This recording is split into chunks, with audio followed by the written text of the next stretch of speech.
Итгэлийн эгч Мария Луиса. Миний эхний асуулт 1-р Самуэль номын 18-р бүлгийн 10-р ишлэлд байна. Дараа өдөр нь Бурханаас ирсэн муу сүнс Саул уруу хүчтэй дайрч гэр дотор нь түүнийг огшоов. Давид урдын адил ятгай гартаа авч тоглож байв. Саулын гарт жад байлаа. Итгэлийн эгчээ, үүнтэй холбогдуулан би Яаков номын 1-р бүлгийн 13-аас 14-р ишлэлийг нэмж дурдмаар байна. Энд хэлэхдээ хинэн ч уруу татагдахдаа Бурхан намайг уруу татаж байна гэж бүү яриг. Учир нь Бурхан муухайд уруу татагддаггүй, бас өөрөө хэнийг ч уруу татдаггүй. Харин тачаалтаа автаж татагдахдаа хүн бүр уруу татагддаг гэжээ. Мария Луиса эгчээ, би үүнийг илүү сайн ойлгомоор байна. Учир нь Самуэлийн 1-р номд муу сүнс Бурханаас Саул дээр ирсэн гэж бичсэн байдаг бол Яаковын загталд Бурхан хэнийг ч цордоггүй гэж байдаг. Итгэлийн эгчээ, та надад эдгээр бүлгүүдийг илүү сайн ойлгоход туслаач. Сайн байна. Баярлалаа итгэлийн дүү минь. Тийм ээ, үнэхээр хүнд асуулт байна. Хэн нэгэнд үүний хариулт нь байна уу? Уг нь үүний хариулт нь энгийн байгаа юм. Би хариултаа өгөхийн өмнө нэгэн жишээ татъя. Та шүүх хурал болж байна гэж төсөөлөөрэй. Дээд шүүх бүх шүүгчтэйгээ цугларч нэг хүний тухай шүүн хэлэлцэж байна гэж бодъё. Тэр хүн бусдад хохирол учруулж олон муу зүйл хийжээ. Шүүгчид ярилцаад зарим нь шоронд хий, зарим нь цаазаар авъя, зарим нь өөр шийтгэл өгье гэцгэн. Эцэст нь шийдвэр гарна. Мэдээгээр шүүх эсвэл шүүгч тухайн хүнийг цаазаар авах ял оноолоо гэж мэдээлнэ. Гэхдээ шүүгч өөрөө цаазаар авах ялыг гүйцэтгээгүй, харин тушаал өгсөн. Цаазаар авах үйлдэлийг бусад хүмүүс хийсэн ч албан ёсоор бол шүүгч ийм шийдвэр гаргасан гэж нийтэлдэг. Өөр нэгэн арай зөөлөн жишээгээр тайлбарлая. Нэг барилга баригдаж дууслаа гэж бодъё.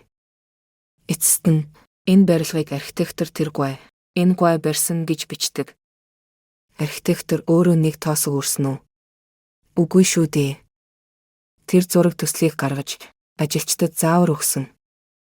Үнэн дээр энэ барилгыг 200 эсвэл 300 ажилчин барьсан гэж бичиж болох байсан. Гэхдээ эцэст нь архитектор барьсан гэж бичдэг.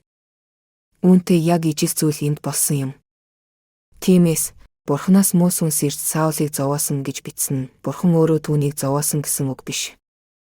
Харин Бурхан чөтгөрт Саулыг зовоох зөвшөөрөл өгсөн гэсэн үг. Ах дүүс минь, чөтгөр бидэнд байнга хор хүргэхийг хүсдэг. Гэвч Бурхан ихэнх тохиолдолд түүнийг зөвшөөрдөггүй. Харин бид дуулуургүй байж, алдаа гаргаж, буруу зүйл хийвэл эзэн уурладаг. Гэхдээ тэр өөрөө биднийг шууд шийтгэдэггүй. Харин чөтгөрт биднийг сориж, зовоохыг зөвшөөрдөг.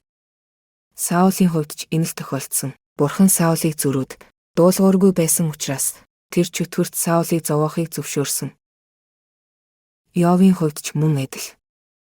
Эзэн чөтгөрт хэлэхдээ чи Йовыг сорж болно. Гэхдээ түүний аминд бүү хүр гэсэн байдаг. Өөрөөр хэлбэл Бурхан үүнийг зөвшөөрдөгч хязгаарыг нь тэр өөрөө тогтоодог юм. Харин Яаковын 1-р бүлэгт Бурхан хэнийг ч сордоггүй гэж бий. Энэ нь Бурхан өөрөө биднийг шууд цохиж, зовоодог гэсэн үг биш. Харин чөтгөр болон түүний дагалдагч сүнснүүд Бурханаас зөвшөөрөл авч үйлддэг. Энэ нь бидэнд сургамж болж, цахилга баттай байлгах зорилготой байж болох юм. Тиймээс Бурхан үүнийг зөвшөөрсөн болохоор Бурханаас ирсэн гэж бичигдсэн байдаг юм. Бид үүнээс юу сурч болох вэ гэвэл, заримдаа чөтгөр Бурханы зөвшөөрөлгүйгээр бидэнд муу зүйлсийг үйлддэг. Бид зовлон, өвчин, босол, хэн нэгнийг алдах, ажилгүйдэл, ядуурл гэх мэт асуудалтай нүүр тулдаг. Ийм үед бид эзэнд залбирч, эзэн минь, намайг хамгаалаач, намайг уучлаач. Миний нөхцөл байдлыг анхаарч надад туслаач гэж гуйдаг. Учир нь бид энэ нь Бурханаас зөвшөөрөгдсөн сорилтуу, эсвэл чөтгөрийн халдлага уу гэдгийг тэр бүр ялгаж чаддаггүй. Гэвч эзэн заримдаа бидэнд ингэж хэлдэг.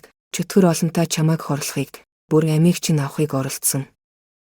Харин би түүнийг зөвшөөрөөгүй. Тэгэхээр зарим үед бидэн рүү чөтгөр Бурханы зөвшөөрөлгүйгээр дайрдагч, Бурхан биднийг хамгаалдаг гэдгийг бид харж байна. Харин зарим үед Бурхан өөрөө сорилтыг зөвшөөрдөг. Гэвч сорилт нь үргэлж түүний тогтоосон хэмжээнд л ирдэг. Тэгэхээр бидэнд аль аль нь тохиолдож болно гэсэн үг юм.